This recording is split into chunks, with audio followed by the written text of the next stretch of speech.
సికింద్రాబాద్ ఉజ్జయిని మహంకాళి అమ్మవారి బోనాలు శివశక్తులు పోతురాజుల విన్యాసాలతో అంగరంగ వైభవంగా ఈ రోజు ముగిశాయి.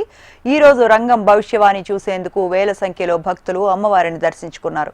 గతంలో కంటే ఈ ఏడాది భక్తులు ఎక్కువ సంఖ్యలో వచ్చారని, భక్తులకు ఎలాంటి ఇబ్బందులు తలెత్తకుండా అధికారులు ఏర్పాట్లు చేశారని ఆలయ నిర్వాహకులు చెప్పారు.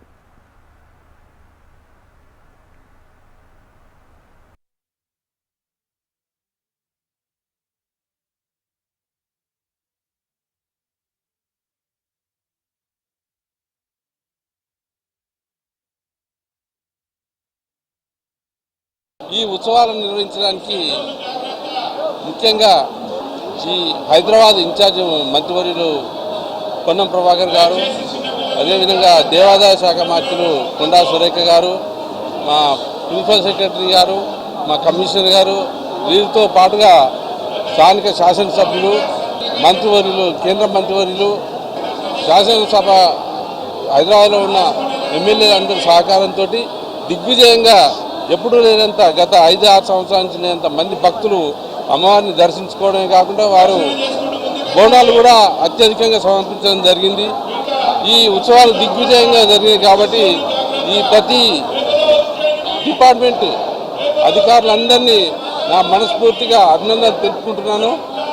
ఎలాంటి ఇబ్బంది కలగకుండా ఇన్ని లక్షల మంది వచ్చినా కూడా చాలా సంతోషంగా జరిగింది.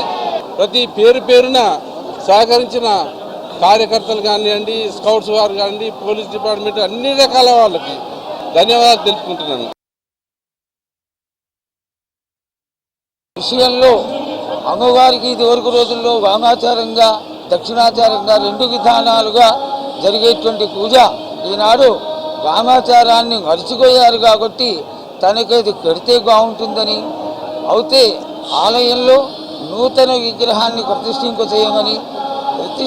చేస్తే చేయకపోతే నేను ఆగ్రహానికి గురవుతాను, కానీ ప్రాణహాని మాత్రం ఏమి చేయను, కోపంగా మిమ్మల్ని అందరినీ చెయ్యమని వేడుకుంటానన్నట్టుగా చెక్కిందే కానీ అమ్మవారి ఇతరమైనటువంటివి ఏమీ అడగలేదు. చాలా బాగా ప్రతి సంవత్సరం కంటే ఎంతో వైభవంగా చాలా బాగా జరిగింది. అన్ని విధానాలుగా ఈ యొక్క జాతర కన్నుల కండువుగా నేను చేసుకున్నాను, దగ్గరుండి ఆశీర్వదించాను అని